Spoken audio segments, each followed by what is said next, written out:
Bonjour à tous et bienvenue à ce webinaire donc animé par Pascal Châtonnet, qui est enseignant-chercheur à l'Université de Franche-Comté sur la thématique de la cybersécurité.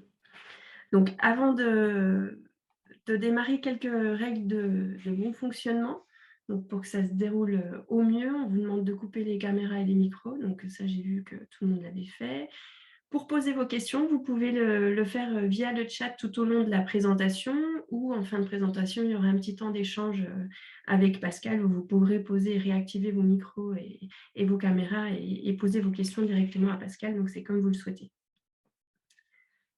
Rapidement, la SEM Numérica, pour ceux qui ne nous connaissent pas, donc nous sommes le pôle numérique de Bourgogne-Franche-Comté.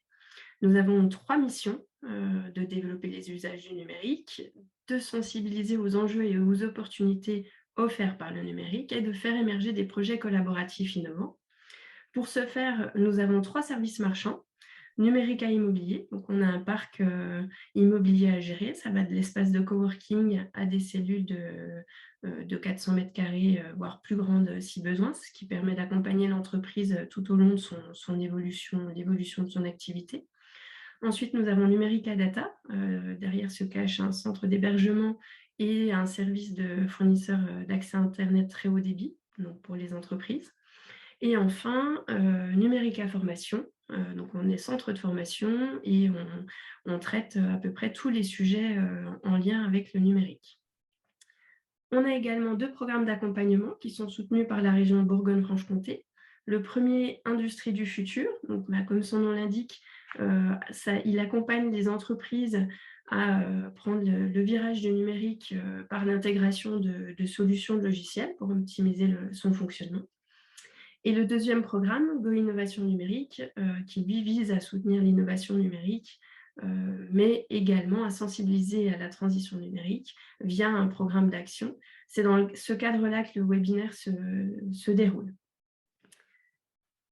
Donc, un focus sur le programme 2022. Donc, il y a déjà une date de passer, au mois de mars. Le mois prochain, on sera également sur la thématique de la cybersécurité, avec un volet. Donc aujourd'hui, on est plus sur les failles humaines et le mois prochain, on sera plus sur les failles techniques, donc 2 webinaires complémentaires. Et après, l'ensemble des webinaires est réservé à la thématique de la data, du management des données. Donc si cette thématique vous intéresse, je vous invite à prendre note des différentes dates. Je précise que le webinaire est enregistré pour la simple et bonne raison que nous allons le diffuser en replay. Donc, j'espère que c'est OK pour tout le monde. De toute manière, les caméras sont coupées. Et enfin, dernier point, si vous souhaitez recevoir, en tout cas être au courant de nos actualités, je vous invite soit à vous rendre sur le site internet pour vous inscrire à notre newsletter, ou alors à nous suivre sur les réseaux sociaux. Donc, nous sommes présents sur Facebook, LinkedIn et Twitter. Donc voilà, je laisse maintenant la parole à Pascal. Je vais tout de suite arrêter mon partage d'écran. Hop. Et voilà. Parfait. Bien. De nouveau, bonjour à tous. J'espère que vous voyez correctement cet écran. N'hésitez pas à dire dans les commentaires. Aurélie, je te laisse gérer les commentaires si tu veux bien. Et, oui, bien sûr. Ouais. voilà. Mais on voit bien ton écran, il n'y a pas de souci. Parfait. Donc, merci pour cette présentation. Je vais dire quelques mots sur d'où je parle, de façon à ce qu'on soit au clair sur ma vision du cyber. Et puis ensuite, j'attaquerai la présentation. Donc, je suis enseignant-chercheur. Ça veut dire que je réfléchis et j'analyse le monde du cyber. Mais par contre, je ne suis pas un praticien au sens où je n'ai pas à protéger une entité spécifique, à part moi, de problèmes de failles cyber ou d'actions qui voudraient avoir accès à une institution que j'aurais à protéger. Voilà. Donc, autre point, hein, je suis à l'origine du master cyber, un master de droit à l'Université de Franche-Comté. Je vois que j'ai la chance d'avoir des anciens étudiants qui sont là dans la présentation. Ça veut dire qu'ils ont encore envie de me voir. C'est finalement une bonne nouvelle. Et aujourd'hui, donc, comme ça a été dit par Aurélie, on est en deux temps. une première partie que je vais faire sur la partie humaine, et puis une deuxième partie qui sera faite donc un peu plus tard sur la partie plutôt faille technique. Bien évidemment, les deux sont liés. On ne peut pas traiter le technique sans traiter l'humain et l'humain sans la technique, mais quand même, il y a des approches qui sont relativement différentes. Et donc, moi, je vais me concentrer sur la partie humaine. Alors, le titre de la présentation, c'est tout ce que vous avez toujours voulu savoir sur le cyber. En 1 heure, c'est pas possible. Je suis désolé, je ne peux pas le faire. Alors, ce que je vais faire, c'est que je vais essayer de vous exposer les grands problèmes et puis vous donner des liens, des pistes pour trouver les solutions et avoir des solutions opérationnelles assez rapidement. Alors, j'ai appelé ça la faille. Bien évidemment, il n'y a pas de risque zéro, mais on peut tout de même faire 2 ou 3 choses. Je vais d'abord commencer par les mauvaises questions, parce que l'humain, c'est aussi celui qui protège le système. Et avant de commencer à protéger un système, on se pose des questions. Et la première mauvaise question, c'est qu'est-ce que j'ai à protéger? En fait, ma réponse, c'est peu importe. Peu importe ce que vous avez à protéger, vous devez le protéger. Donc, posez pas la question dans ce sens-là. Dites, je vais protéger, puis après, on verra. La question qu'est-ce que j'ai à protéger, elle permet souvent de se dédouaner en disant bah, c'est pas si grave si je ne protège pas parce que j'ai rien à protéger chez moi. Donc non, vous avez des choses à protéger chez vous, que vous soyez une personne ou que vous soyez une entreprise ou une institution, il y a des choses à protéger. D'ailleurs, vous avez des obligations légales de protection au moins des données de vos salariés. Du coup, vous avez des choses à protéger, donc il faudra faire quelque chose. Il faut mettre en place une protection et définir une stratégie autour de cette protection. Voilà pour la première mauvaise question. Alors, la deuxième mauvaise question, c'est qui pourrait me vouloir du mal? Malheureusement, personne ne vous veut du mal. Enfin, malheureusement. Pourquoi je dis ça? Vous n'êtes pas, je crois, un opérateur d'intérêt vital. Vous n'êtes pas des banques, vous n'êtes pas des grands comptes. Donc, il y a peu de chances que quelqu'un vous veuille du mal intuitu personnel. Mais par contre, vous risquez de prendre une balle perdue, d'être un dommage collatéral d'une attaque qui ne vous visait pas. Ça veut dire que ce n'est pas parce qu'on a personne qui nous en veut qu'on ne va pas se faire attaquer. Il est possible, dans le contexte actuel, d'être attaqué même si on n'a rien à voler et même, alors j'ai dit que ce n'était pas possible, mais même si on n'était pas visé. Je vais revenir sur ces aspects-là. Hein. Alors, ce que je dis là n'est pas totalement vrai. Hein. Il existe des réelles menaces sur votre système. Ces menaces, elles sont souvent proches de vous et on va essayer d'en faire un petit peu la liste pour voir quelles sont les actions qu'on peut mettre en place. Du coup, après avoir passé les mauvaises questions en revue, il y en a plein d'autres de mauvaises questions, hein, mais en gros, ce que je veux dire par là, c'est que même si vous pensez que personne ne vous en veut et même si vous pensez que vous n'avez rien à voler, il faut quand même mettre en place une stratégie de protection de votre système d'information. C'est important. Je vous ai mis ici 2 liens. Alors, la présentation vous sera communiquée à l'issue. J'ai fait en sorte de ne pas mettre des liens cliquables, de mettre des liens en entier pour savoir sur quoi vous cliquez. C'est une bonne pratique en règle générale. Hein, on y reviendra. L'état du monde. Alors, je l'ai défini avec 2 outils. C'est deux outils français. Hein, le baromètre du Césin. Donc, le Césin, ce sont des spécialistes de la sécurité des systèmes d'information et qui éditent tous les ans un baromètre qui va permettre de savoir quel est l'état de la menace. Alors, je vais switcher sur cet écran-là. Voilà, juste pour parler du baromètre du Césin. Donc, c'est un document de 63 pages. Enfin, c'est une présentation hein, de 63 pages. C'est très bien fait. C'est fait par des gens qui sont vraiment là, eux, en charge de protéger leur système d'information. Vous avez la méthode. Ensuite, vous avez les réponses. Et la réponse, ben, là, voilà, ça, c'est la synthèse. C'est la page la plus importante. En même temps, il faut lire le reste. Mais 54% des entreprises ont subi au moins une attaque en 2021. Le baromètre est fait a posteriori, hein, bien évidemment. Donc, c'est moins que les années précédentes. Ça baisse. Ça baisse parce qu'on estime que les gens se protègent mieux. Mais par contre, ça ne baisse pas parce que les attaques baissent. Il y a de plus en plus d'attaques. C'est de plus en plus virulent. Mais par contre, la protection est un peu meilleure. donc on arrive à s'en sortir. Voilà. Après, bon, je vous laisserai regarder ce document en substance, hein, mais 54%, ça veut dire 1 sur 2. Et là, on est sur du déclaratif. Ça veut dire que une entreprise sur 2 déclare avoir subi une attaque. Voilà. Vous en tirez les conclusions que vous voulez.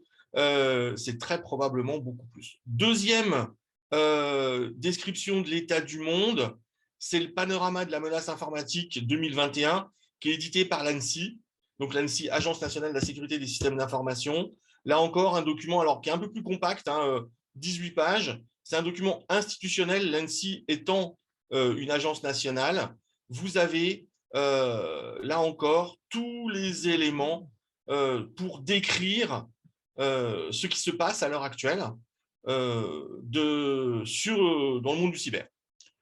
À la lecture, on se rend compte que finalement, c'est un monde horrible dans lequel on vit, en particulier le monde numérique dans lequel on vit.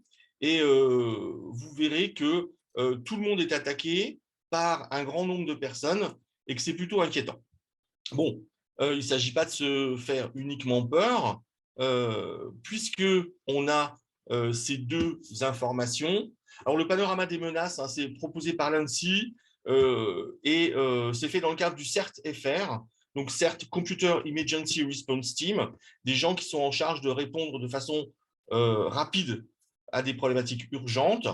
L'ANSSI a déployé des CERT régionaux. Et donc, en Bourgogne-Franche-Comté, c'est Véronique Brunet qui est notre contact pour le CERT régional. J'y reviendrai si vous avez des questions sur comment on fait quand on est sous attaque. J'ai parlé de l'état du monde et donc de la menace. Maintenant, je vous propose de jeter un œil sur qui nous protège, parce qu'au-delà de nous protéger nous-mêmes, l'État français et l'Europe ont mis en place un certain nombre d'éléments. Là encore, c'est un document que vous pouvez télécharger, je vous ai mis le lien. On va aller le voir en un peu plus grand parce qu'il est vraiment dense ce document. Donc, je repasse sur mon navigateur. Bon, alors, voilà, ce que je disais par rapport à la carte, c'était, bon, elle est vraiment touffue. Là, pour la lire, hein, on regarde d'abord la partie droite avec au centre, plutôt ici, l'ANSSI, qui est le point de départ hein, de pas mal de choses, et puis l'ensemble des opérateurs. Bon, j'imagine que vous avez entendu ce que j'ai dit, donc le principe de cette carte, c'est de se dire il y a un nombre très important d'opérateurs autour de la problématique du cyber. C'est un peu un maquis, il faut y retrouver ses billes, il faut y retrouver sa place. On reviendra sur qui sont vos interlocuteurs si jamais vous avez un problème, les CERT régionaux en faisant partie. Alors, j'espère que vous voyez de nouveau ma présentation. Oui, c'est bon. Parfait. Bien. Alors, je vais essayer de parler maintenant de la menace telle qu'elle se présente à moi et telle qu'il est, à mon sens, nécessaire de faire un effort. Je vais traiter le problème du point de vue des humains. Je pense qu'à l'heure actuelle, on a un effort particulier à faire au niveau des comportements des utilisateurs. Et donc, c'est sur cette partie-là que je vais insister. Ça ne veut pas dire qu'il faut arrêter de faire des efforts sur les aspects techniques. Il faut continuer à protéger son système techniquement. Il faut continuer à protéger l'ensemble des dispositifs qui font partie du système. Je pense aux particuliers, aux imprimantes, tous ces outils-là. Mais il y a un vrai effort à faire autour de l'humain. Alors, chez nous, les informaticiens, je suis informaticien à la base, on appelle ça l'interface chaise-clavier. Et c'est souvent la source de pas mal de problèmes dans les logiciels et ainsi de suite. Et c'est aussi la source de problèmes dans pas mal de problèmes cybernétiques. Alors, interface chaise-clavier, ce n'est pas très, très joyeux comme façon de dire les choses, mais c'est bien des problématiques humaines qui vont nous préoccuper. Alors, je vais d'abord commencer par les ennemis, ceux dont on est sûr qu'ils nous veulent du mal et qui sont probablement en mesure d'attaquer notre système d'information, mais ceux contre lesquels, eh bien, finalement, d'un point de vue humain, on n'a pas beaucoup de réponses à apporter. En gros, vis-à-vis des cybercriminels, donc des gens qui en veulent à votre argent, hein, puisque c'est comme ça qu'on va les décrire, ils vont avoir des actions indifférenciées, c'est-à-dire qu'ils vont balancer des mails avec des liens à l'intérieur, ils vont tenter de dispenser des informations diverses et variées dans différents systèmes afin que un humain qui fait partie de votre organisation clique sur un lien ou branche un truc sur l'ordinateur dont il a la responsabilité.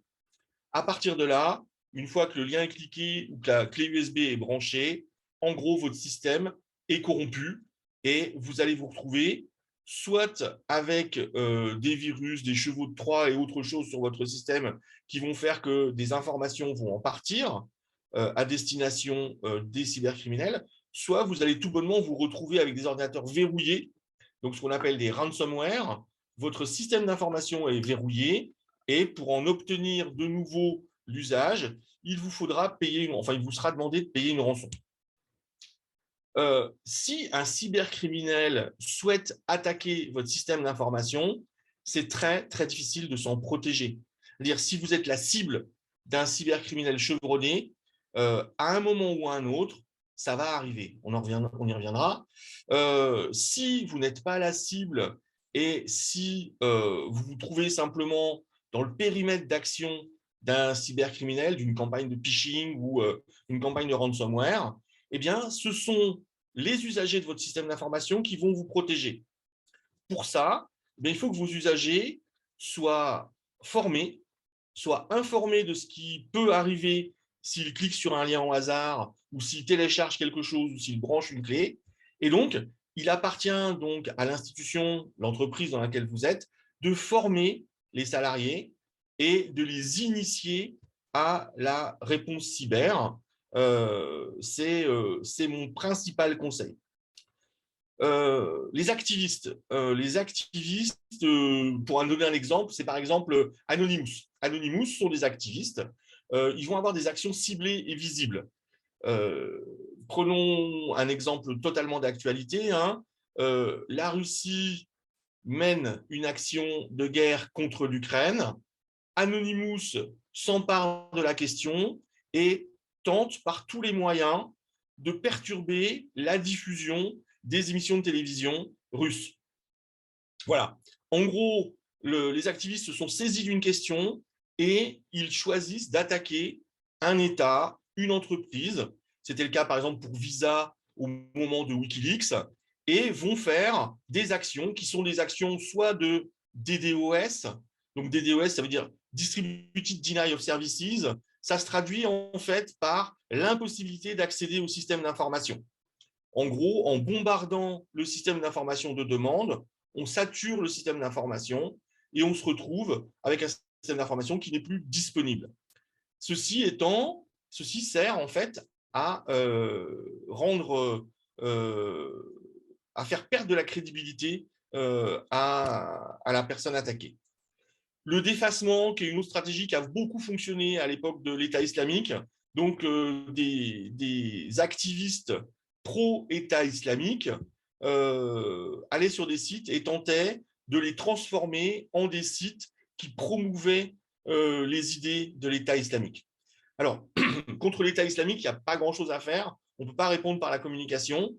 Contre les activistes, ça dépend à quoi vous êtes en but.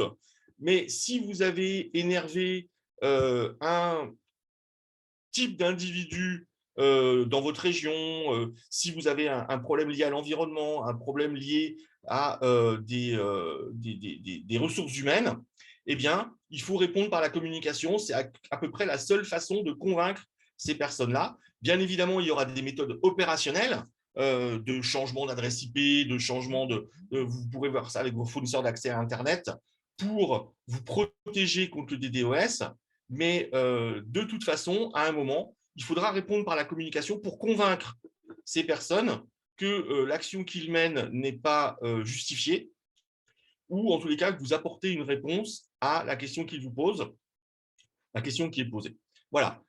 C'est assez difficile, hein, bien évidemment, si vous êtes en but à un réseau comme Anonymous, bonne chance, en gros, hein, c'est très, très compliqué. C'est rarement aussi grave que ça. mais ça peut prendre des proportions très, très importantes.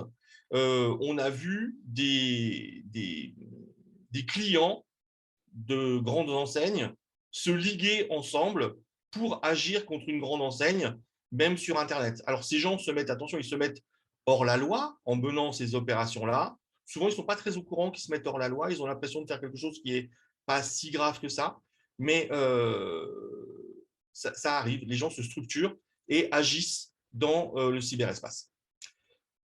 J'ai mis les espions entre guillemets, vos concurrents, ben, bien évidemment, hein, vous avez la possibilité, il est possible que certains de vos concurrents aient des pratiques qui ne soient pas totalement sympathiques vis-à-vis de vous et qu'ils aient envie de faire des incursions dans votre système d'information. Et bien là, ça sera aussi très, très difficile de résister parce que si votre concurrent a suffisamment de moyens et suffisamment d'envie de rentrer dans votre système d'information, à un moment ou à un autre, ça risque d'arriver. Alors, avec deux types d'actions, hein, des actions discrètes, donc incursion dans le système d'information pour rechercher des informations, tout bonnement. Le plan du dispositif, vos chiffres, vos factures, combien vous facturez tel produit ou telle chose, ça peut arriver. Alors là, on parle d'expérience, hein, bien évidemment. Hein. On n'est pas en train de faire de la science-fiction, ça arrive quasiment tous les jours en France que des concurrents mènent des actions contre d'autres personnes. Et il y a même des sociétés qui sont spécialisées dans ce genre de choses. Ça peut être des actions visibles, donc des actions qui ont vocation à faire perdre la crédibilité, donc en piratant le système d'information et en le rendant erratique ou indisponible, voire en allant jusqu'à détruire l'outil de production. C'est des choses qui se sont faites. Alors là, ça devient, on est dans le très haut du spectre, hein, par rapport à de la concurrence, mais c'est des choses qui sont arrivées, donc contre lesquelles il faut se protéger. Cela étant, comme je l'ai dit, la problématique du travail que doit faire le défenseur vis-à-vis d'un assaillant motivé est extrêmement important.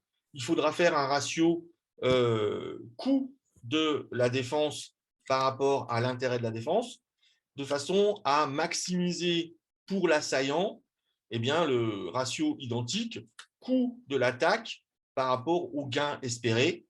Plus le coût de l'attaque est important, plus vous avez de chances de dévier cette attaque et de ne pas être la victime de l'attaque. Par contre, si vous n'êtes pas protégé, il est bien évident que vous faites le lit de ces personnes. Alors, ces ennemis-là, c'est très, très difficile de s'en protéger. À partir du moment où la motivation existe, on aura beaucoup de mal. Je vais aller sur des choses un peu plus sympathiques, les faux amis. En fait, vous avez au sein de votre société des personnes qui peuvent agir pas forcément tout le temps dans l'intérêt de la société.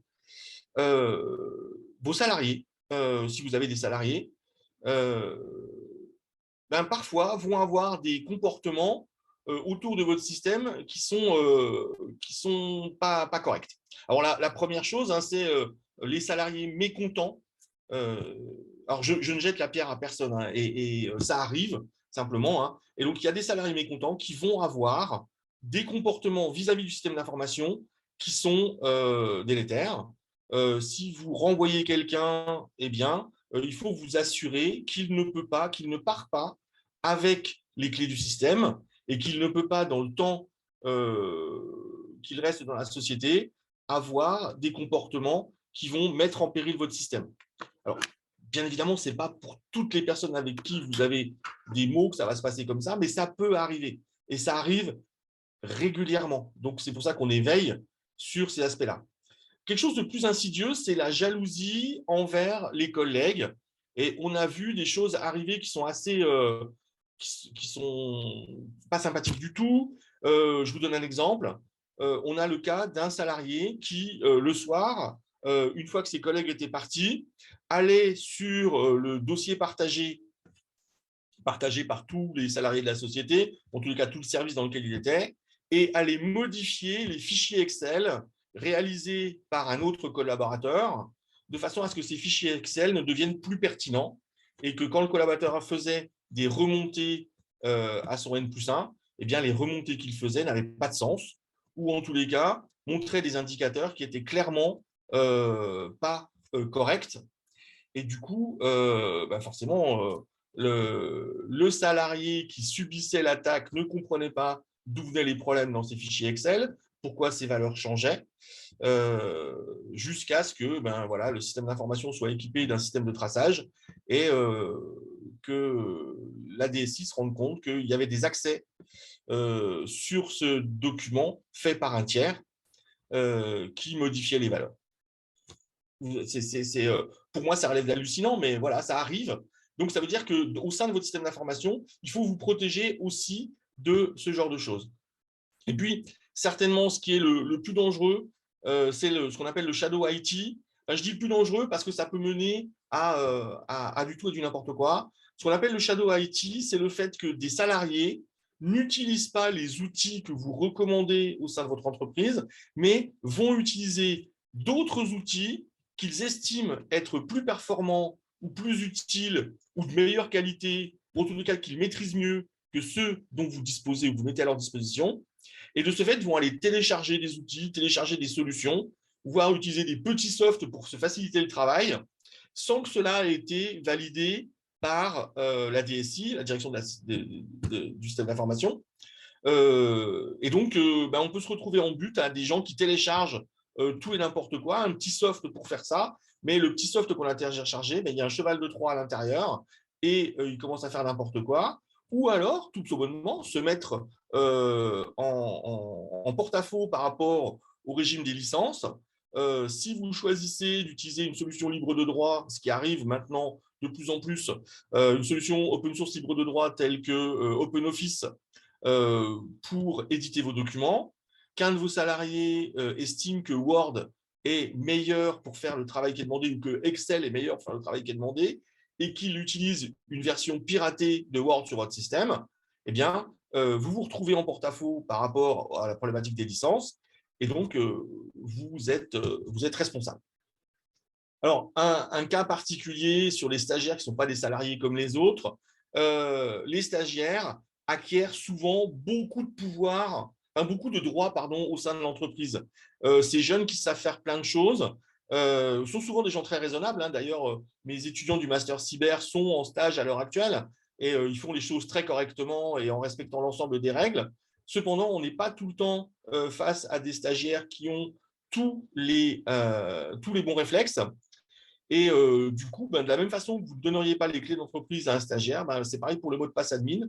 Quel que soit le mot de passe admin, il faut un certain niveau de contrôle et il faut garder un peu de prévention par rapport à ces jeunes qui arrivent en entreprise et qui en repartent.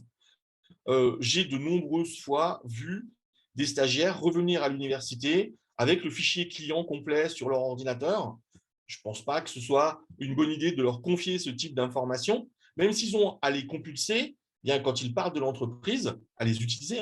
Même quand ils repartent de l'entreprise, mais il faut qu'ils laissent le fichier client. Il faut bien évidemment changer les mots de passe après leur départ, et ainsi de suite, et ainsi de suite. On fait attention, l'idée c'est de faire attention aux humains, de les mettre bien évidemment dans des situations de travail qui soient confortables, de façon à ce qu'ils ne fassent pas du shadow IT, qu'il ne soit pas possible d'intervenir sur le système des autres, et surtout qu'on n'ait pas à pâtir de leur départ. Alors, deux autres faux amis, là on est un peu plus loin, mais vos clients et vos fournisseurs peuvent être des sources de problèmes au sein de votre système d'information. Vous partagez avec vos clients et vos fournisseurs beaucoup d'informations. Alors, ça dépend du type de client et du type de fournisseur, mais on connaît des fournisseurs avec qui on partage un système d'information complet, des modèles de pièces, voire un modèle CATIA qui va être échangé régulièrement quand on fait de la conception industrielle, ou d'autres problématiques, des catalogues qui circulent. Faites en sorte que vos clients et vos fournisseurs aient des niveaux de sécurité qui soient identiques aux vôtres. Ça peut être le cadre d'une négociation autour d'une charte d'engagement. Ça se fait de plus en plus. Et donc, demandez à vos fournisseurs d'avoir un certain niveau d'exigence. essayez de demander à vos clients d'avoir ce même niveau d'exigence par rapport à leur système d'information. Et typiquement, les échanges de contenu, même s'ils viennent des clients et des fournisseurs, doivent être regardés avec beaucoup de vigilance. J'essaye de couper le son de la… Pardon? Ah, non, c'était pas moi. Très bien. Voilà. Donc, attention à ce qui vient de vos clients et de vos fournisseurs. Bien évidemment, il faut travailler en confiance. Hein. Mon propos n'est pas de dire qu'il ne faut pas faire confiance à vos clients et à vos fournisseurs. Mais par contre, quand vous avez des échanges numériques, restez vigilant avec cet aspect. Attends, coupez mon audio. Voilà. Attends, 2 secondes, je vais quitter la… ouais, attendez, je vais essayer de couper le son de la dame. Voilà, donc très bien. La famille, si, je suis désolé, mais il faut aussi faire attention à votre famille. Bien évidemment, ce sera par mégarde et sans penser à mal, hein, mais si vous avez un adolescent à la maison et qu'il utilise votre téléphone portable ou votre ordinateur, et même si ce n'est pas un adolescent d'ailleurs, eh bien, il peut avoir des comportements liés au numérique qui ne sont pas du tout les mêmes que les vôtres, faire preuve d'un excès de naïveté par rapport à certains contenus et ainsi engendrer des problèmes. Alors, je vais vous raconter des petites histoires. Hein. Alors, je ne sais pas si vous l'avez vu, mais il y a quelques années, quand le papa rentrait avec le portable, ou maman d'ailleurs, hein, rentrait avec le portable à la maison, les jeunes pouvaient l'utiliser aussi pour aller sur des sites web. Et moi, je me rappelle avoir vu dans mon fil Facebook le nom d'un collègue avec le nom de ce collègue M Amour Sucré. Amour Sucré étant un site web dédié aux adolescentes.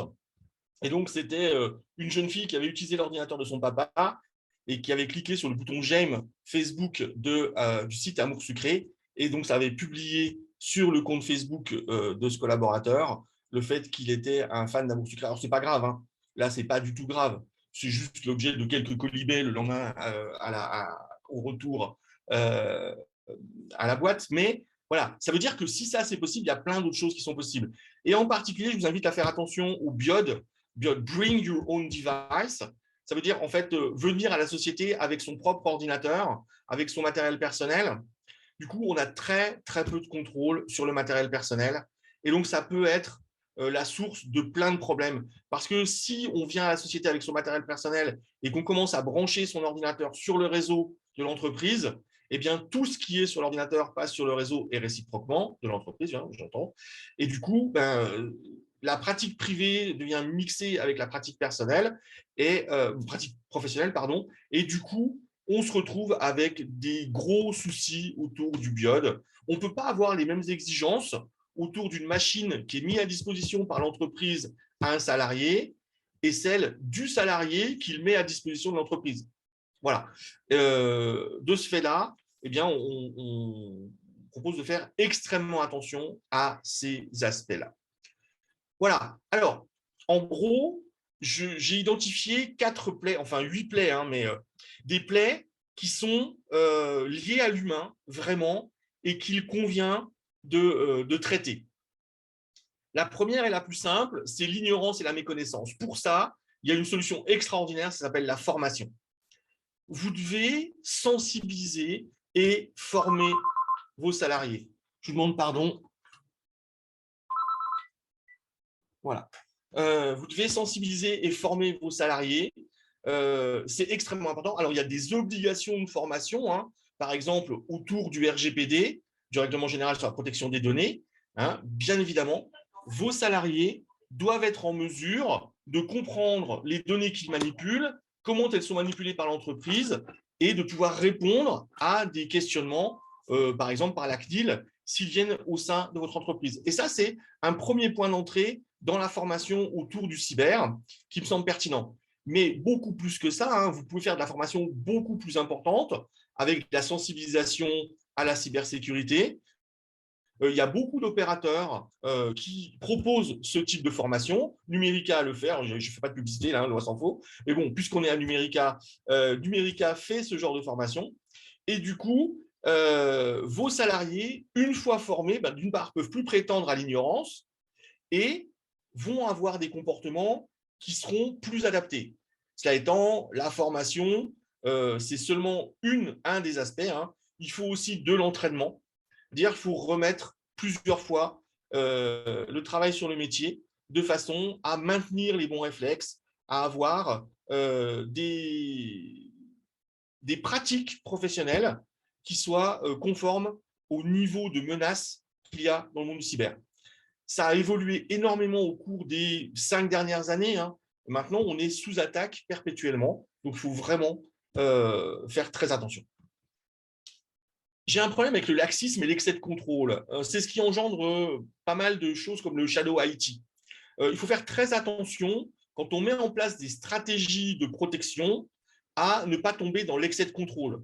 Mais de la même façon, il faut faire très attention à mettre en place des stratégies de protection et pas tomber dans le laxisme. Dire tout le monde ne peut pas faire n'importe quoi sur son poste informatique, mais par contre, si on ne peut rien faire sur son poste informatique, eh bien, on va tomber dans une problématique où les utilisateurs vont tenter de contourner les règles.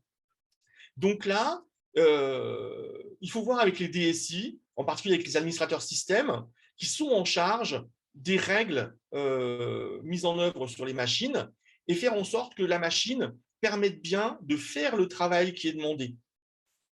Donc, et si la machine permet de faire le travail qui est demandé confortablement, avec les outils qui le font, eh bien, il n'est plus question de tolérer le shadow IT. Et si on découvre du shadow IT, il faut comprendre pourquoi il y a l'utilisation d'un outil qui n'est pas référencé dans la liste des outils et qui a été téléchargé ou mis sur cette machine par différents moyens. Et il faut essayer de contrer ce comportement-là. Alors là, la seule règle, hein, c'est la raison. Il faut raison garder tant dans la mise en place des règles que dans le laxisme, c'est-à-dire la non mise en place des règles. C'est le rôle de la direction générale et plus généralement d'ADSI de trouver le juste milieu entre des ordinateurs qui sont protégés et des ordinateurs qui permettent de travailler. Alors, ce n'est pas un petit problème. Hein. Le shadow IT, on estime que c'est 98% des salariés qui font du shadow IT. 98%. Vous vous rendez compte? Ça veut dire que vous faites certainement du shadow IT. Typiquement, un des problèmes de shadow IT, c'est que vous envoyez des mails depuis une messagerie qui n'est pas la messagerie corporate, parce que la messagerie qui est mise en place par votre entreprise ne vous correspond pas. Ça, c'est un des problèmes que l'on rencontre en termes de shadow IT. Donc, ça veut dire que cette messagerie n'a pas les mêmes niveaux de contrôle, n'a pas forcément les mêmes signatures, et ainsi de suite. Et donc, on peut se retrouver en but, soit à des problèmes techniques, l'entrée d'un virus ou d'un cheval de Troie, ou tout bonnement une problématique d'image qui est liée au fait que vous avez des collaborateurs qui ne communiquent pas avec le nom de l'entreprise.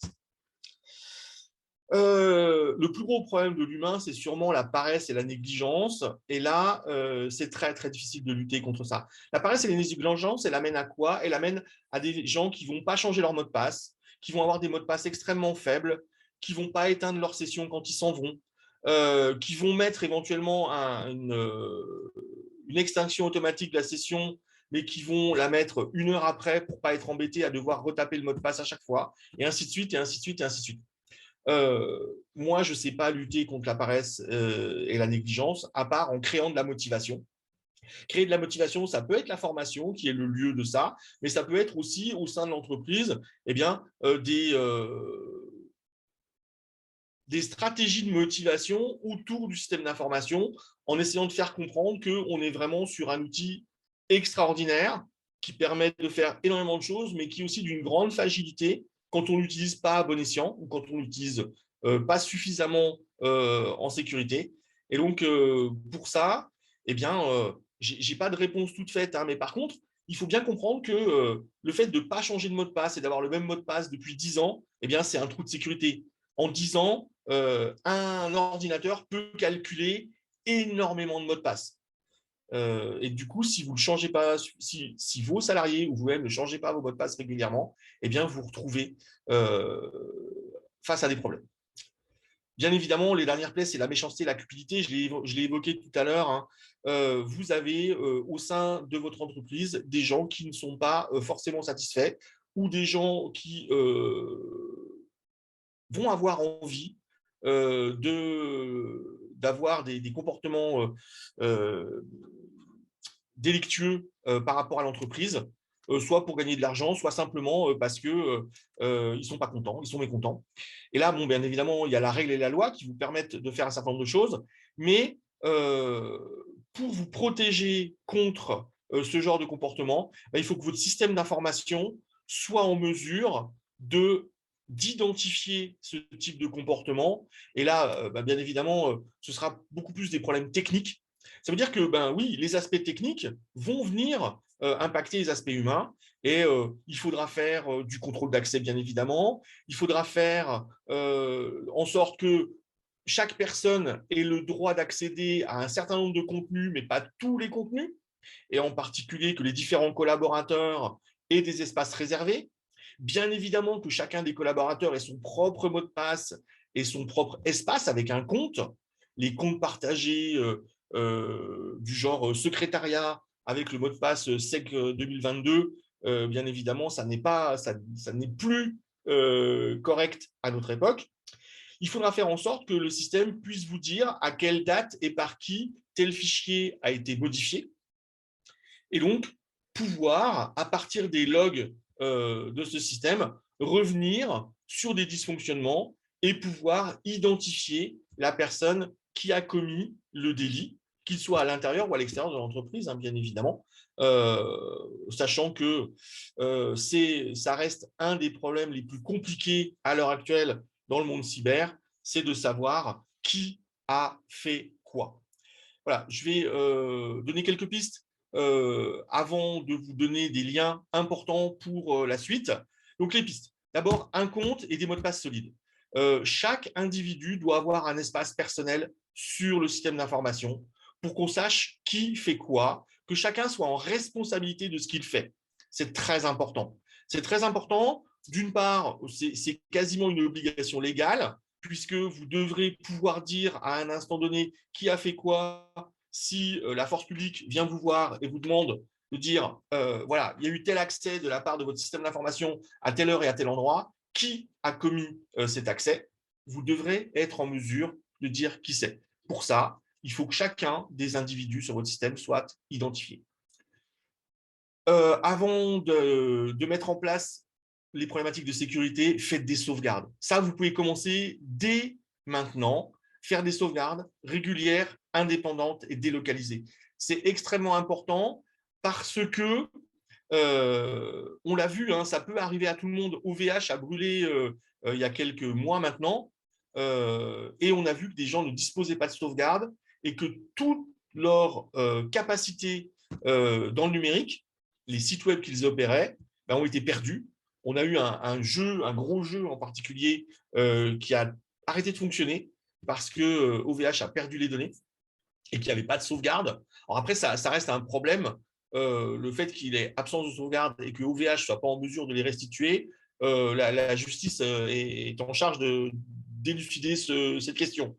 Mais vous-même, en tant qu'utilisateur de ressources numériques, faites des sauvegardes. C'est important. Ces sauvegardes, donc, elles doivent être régulières. Vous devez faire des sauvegardes indépendantes et pas les laisser dans l'entreprise. S'il y a le feu, il ne faut pas que les sauvegardes brûlent en même temps que le système d'information ou l'inondation ou quoi que ce soit d'autre. Donc, délocalisez votre sauvegarde, une sauvegarde en ligne, une sauvegarde sur une clé USB. Voilà une bonne raison d'utiliser une clé USB. C'est à peu près la seule bonne raison d'utiliser une clé USB, c'est de faire des sauvegardes de votre système d'information. Il faut que vous ayez un plan de gestion de crise. Alors ça, c'est un peu compliqué à mettre en œuvre.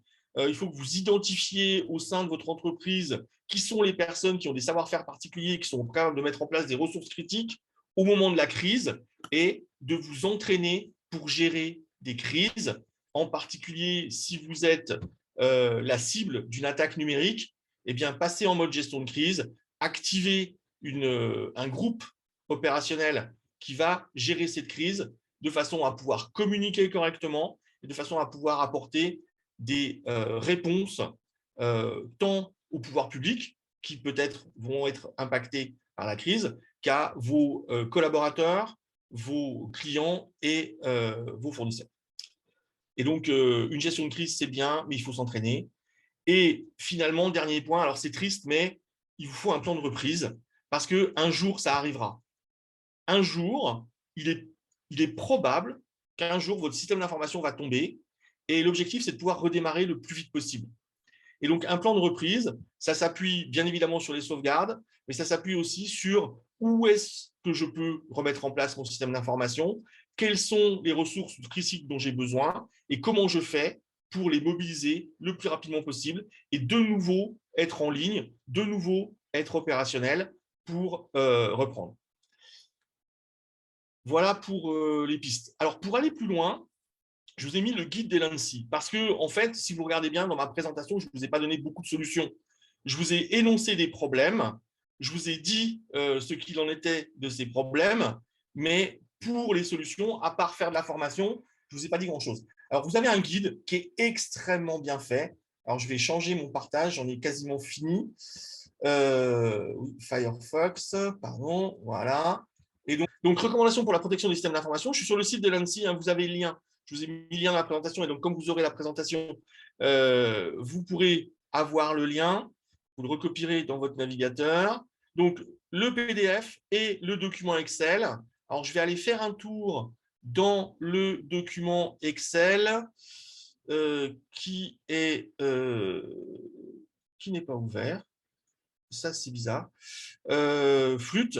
Alors, c'est pas grave. En gros, le document Excel, il est particulièrement intéressant parce qu'il vous permet de cocher des cases au fur et à mesure de la mise en place de votre système. Et il vous donne des indicateurs sur comment le système fonctionne. Alors, je vais réussir à le partager, je pense.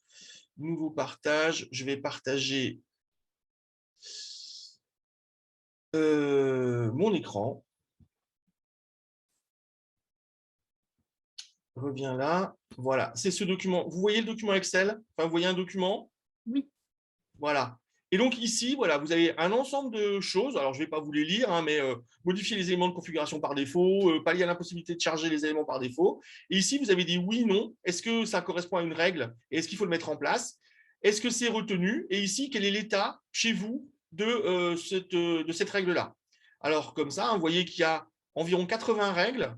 Elles ne sont pas toutes obligatoires. C'est précisé ici. Et une fois que vous avez mis ça en place, ben, vous voyez ici le diagnostic de votre système d'information, ce qu'on appelle le taux de couverture. Et donc, vous pouvez voir si le nombre de problèmes que vous avez, combien sont totalement couverts, combien sont partiellement couverts et combien vous reste à faire. C'est assez efficace, ça marche très bien. Et puis, il y a le guide en parallèle qui vous permet de faire les choses assez simplement. Je reviens sur ma présentation et j'en ai presque fini parce que je voudrais qu'on ait un petit peu le temps de discuter. En synthèse, formez-vous. Formez-vous. Alors, c'est bien, vous êtes là, hein, donc vous avez mis en place la stratégie de formation, c'est le début. Sensibilisez vos salariés, formez-les aussi. Choisissez vos partenaires, c'est vraiment important. Et si ce n'est pas déjà fait, commencez vos actions dès maintenant. Parce qu'on n'a pas de temps à perdre dans le cyber à l'heure actuelle. On est sous attaque. Peut-être avez-vous déjà été attaqué et vous ne vous en êtes pas rendu compte. Donc voilà, il n'est pas réaliste de supprimer l'ensemble des risques, hein, mais par contre, il n'est pas raisonnable de rien faire. Voilà ce que je voulais vous dire aujourd'hui. J'espère vous avoir donné les informations utiles. Surtout, regardez les liens que je vous ai communiqués, et en particulier le dernier, qui est vraiment le plus important dans le cadre de la mise en place de la protection de votre système d'information.